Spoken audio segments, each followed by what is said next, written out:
This is an ABP Life podcast. UNICEF की website पर अगर हम जाएं तो लिखा हुआ है कि भारत में हर साल 18 साल से कम उम्र में करीब 15 लाख लड़कियों की शादी होती है, जिसकी वजह से भारत में दुनिया की सबसे ज्यादा बाल वधुओं की संख्या है, जो दुनिया की कुल संख्या का तीसरा भाग है। 15 से 19 साल की उम्र में लगभग 16% लड़कियां शादीशुदा हैं। असम के मुख्यमंत्री हेमंत बिस्व शर्मा ने एक पहल की है बाल विवाह को रोकने की, और इन्हीं सब के बारे में आज बात होगी FYI में, सिर्फ एबीपी लाइव पॉडकास्ट पर। मैं मानसी हूँ आपके साथ, और मेरे साथ में जुड़ चुके हैं सुप्रीम कोर्ट के अधिवक्ता mister Viraj Kadam. Welcome to ABP live podcast sir. अपने जरूरी समय से हमारे लिए समय निकालने के लिए आपका बहुत बहुत शुक्रिया। Thank you. चाइल्ड मैरिजेस को लेकर सबसे पहले जानना चाहेंगे कि भारत का कानून क्या कहता है। Child marriage is prohibited under Indian law. भारत में prohibition of child marriage act 2006 है। ऐसे ना समझे कि ये 2006 से प्रोहिबिट है, ये प्रोहिबिट 1929 से है, मतलब प्री इंडिपेंडेंस ब्रिटिश लॉ था पहले। The child marriage restrain act 1929 जी जी, जिसको शारदा एक्ट भी पहले बोला जाता था। ओके तो उसको 2006 में रिपील किया है Indian law. Okay. So child marriage is prohibited. There is a provision of imprisonment जो 2 साल है, और 1 लाख रुपए की फाइन भी है। जी सर। भारत में सबसे ज्यादा चाइल्ड मैरिजेस की अगर हम बात करें तो ये होती कहाँ है? ऐसे एक पर्टिकुलर एरिया को आप नहीं टारगेट कर सकते, लेकिन हाँ, झारखंड हो गया, छत्तीसगढ़ हो गया, वेस्ट बंगाल हो गया, दे आर लीडिंग। और उनको अगर देखा जाए तो हमें उनका जियोलॉजिकल एरिया देखना होगा, प्लस उनकी रेट ऑफ एजुकेशन देखनी होगी, पॉवर्टी देखनी होगी, because all this reasons are there for child marriages. जैसे कि ट्राइब्स हो गए, झारखंड, छत्तीसगढ़ थोड़ा पिछड़ा हुआ एरिया है, बंगाल का भी एरिया, कैलकाटा को छोड़े तो West Bengal is not a flourishing state जी। तो वहाँ पे ये सब चीजें रैम्पेंट है जी। राजस्थान से भी कई सारे वीडियोस लास्ट ईयर भी वायरल हुए थे चाइल्ड मैरिजेस को लेकर के। जी, राजस्थान में भी ये एक प्रॉब्लम है जी। अगेन वो एक वही एरिया है, डेजर्ट एरिया है, आमदनी कम है जी सर जी। तो वहाँ पे ये प्रॉब्लम्स आते। तो अगर हम देखा जाए इसका, अगर डीप संशोधन करे या कोई डीप थिंकिंग करे, तो शायद कहीं ये तो रीजन नहीं है कि लड़कियों को जल्दी से ब्याह दिया जाता है कि हद से एक इंसान खाने वाला कम हो जाता है। It could be the reason. Okay okay okay, ये भी देयर आर पॉसिबिलिटीज। यस बिल्कुल। पैसे बहुत बड़ी चीज है जी। जहाँ पे घर में कमाने वाला एक है, खाने वाले 10 है, you never know what goes. बिल्कुल।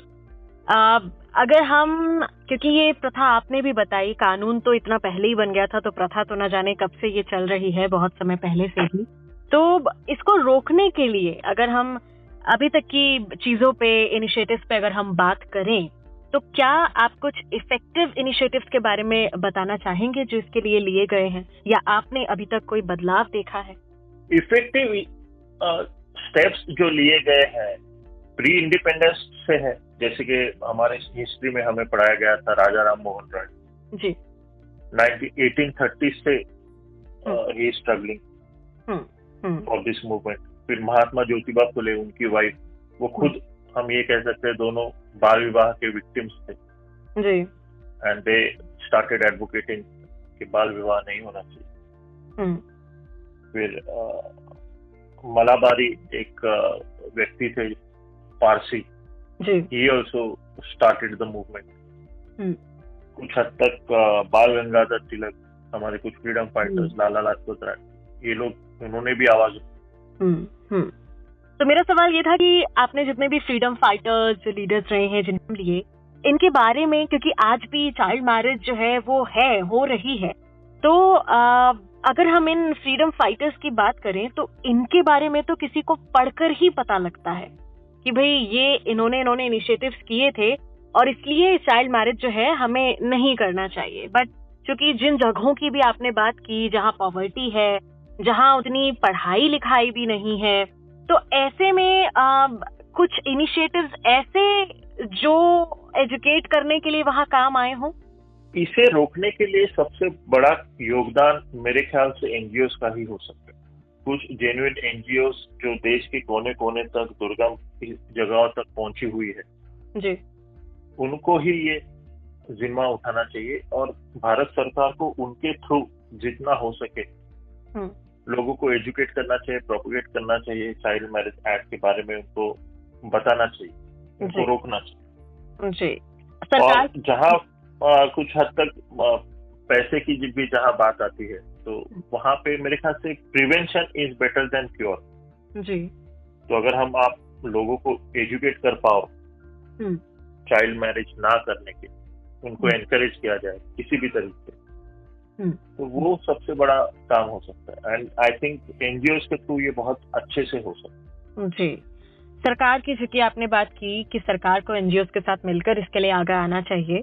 सरकार का एक रूप जो हम अभी देख रहे हैं असम में, जो वहाँ के चीफ मिनिस्टर हैं हेमंत बिस्व शर्मा, उन्होंने एक पहल की है चाइल्ड मैरिज को खत्म करने की और 2026 तक वो एक ऐसा अभियान चला रहे हैं जिसमें अभी तक 2000 से ज्यादा गिरफ्तारियां हो गई हैं जो चाइल्ड मैरिजेस हुई हैं।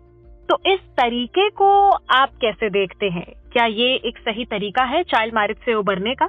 मुझे ये तरीका पर्सनल लेवल पे ठीक नहीं लग रहा। This is not going to help जी। मतलब अभी जिन्होंने चाइल्ड मैरिज किया हुआ है, जिनकी शादियों को 2 साल हुए, 3 साल हुए, उनको आप जेल में डाल रहे और एक वो भी देखिए आप किनको जेल में डाल रहे हो। आप हस्बैंड को जेल में डालते हो, कानून के अंदर वाइफ को तो जेल में नहीं डालते, आप हस्बैंड को जेल में डाल रहे हो, ससुर को जेल में डाल रहे हो, घर के कोई मेल मेंबर जो उनको जेल में डाल रहे हो।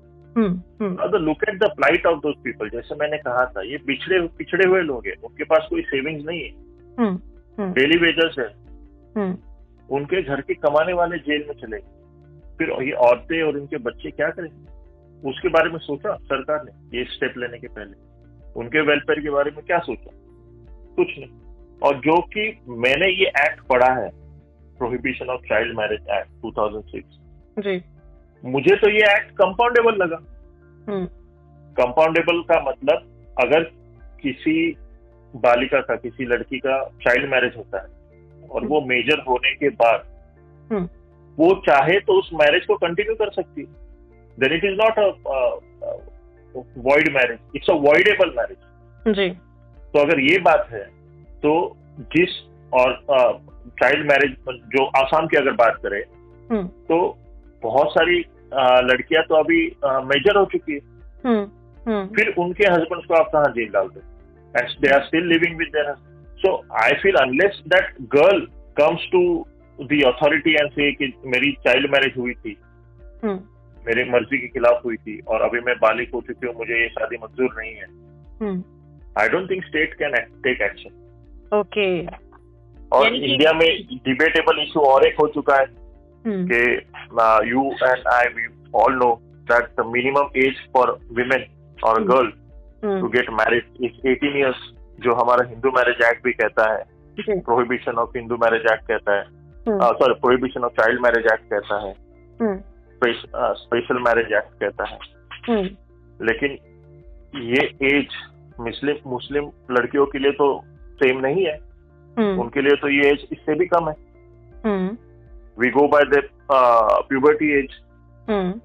तो if a Muslim girl who is 15 कानून में she can get married. So एक ही देश में 2 कट ऑफ डेट्स है, मिनिमम एज है जी जी। तो वो भी एक इशू एड्रेस करना है देश को। हालांकि उसके लिए सुप्रीम कोर्ट में याचिका पेंडिंग है कि दोनों एज सेम रहे, मतलब मुस्लिम लड़कियों का भी एज 18 तक लाया जाए, लेकिन फिर वो मुस्लिम पर्सनल लॉ की बात आ जाती है, इसलिए यूनिफॉर्म सिविल कोड की बात हो रही है जी। कुछ चीजें ऐसी है जो देश में एक समान होनी चाहिए जी। अगर हम देश में समान अधिकार, समान हक की बात करते हैं सबके लिए, तो ये बेसिक चीजें हैं जो सबके लिए समान होनी चाहिए। बिल्कुल। कहीं ना कहीं चाइल्ड मैरिज की जो ये उम्र है, ये जो हमने शादी की, जो चाइल्ड मैरिज भी नहीं, ये जो शादी करने की जो उम्र डिसाइड की है, इसको लेकर भी काफी साल से चल रहे हैं फर्स्ट की ये उम्र भी बढ़ा दी जाए। जी जी। तो लास्टली आपसे जो जानना चाहूंगी वो यही कि आपके हिसाब से किन तरीकों को अपनाकर हम इस प्रथा को मात दे सकते हैं, अभी तक हम क्यों नहीं दे पाए? देखिए, एक जादू की छड़ी जैसे वो ओवरनाइट निकल के नहीं जाए, ये जाएगा जरूर, धीरे धीरे जाए। और उसको कंप्लीटली इरेडिकेट करने का एक ही तरीका है, आपको खास करके लड़कियों को एजुकेट करना होगा। क्योंकि अगर विक्टिम खुद एजुकेटेड है, अपने राइट्स जानती है, तो वो इस दलदल में नहीं फंसेगी। मतलब वो शादी दलदल नहीं है, बट शादी अब एक एज के पहले, 18 के पहले उस शादी नहीं करेगी।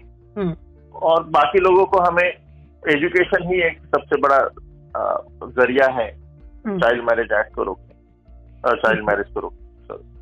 जी, यानी कि सरकार को एजुकेशन की तरफ अपने कदम ज्यादा बढ़ाने चाहिए।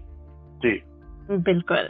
आज जो मुद्दा लिया है हमने चाइल्ड मैरिजेस और इसके प्रति एक राइट अप्रोच क्या होनी चाहिए इसको मिटाने के लिए, इस मुद्दे से जुड़ी कोई अन्य जानकारी जो आप देना चाहें जो हमने नहीं कवर करी?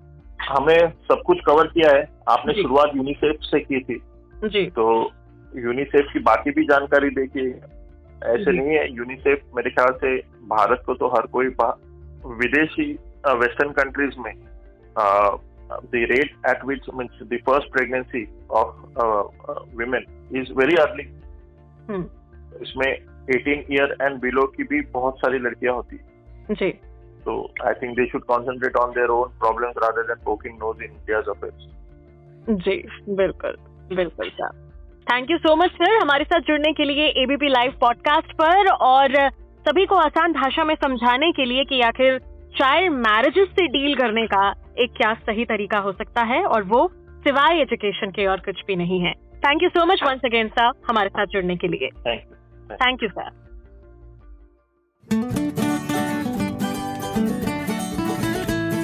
This is an ABP Live podcast.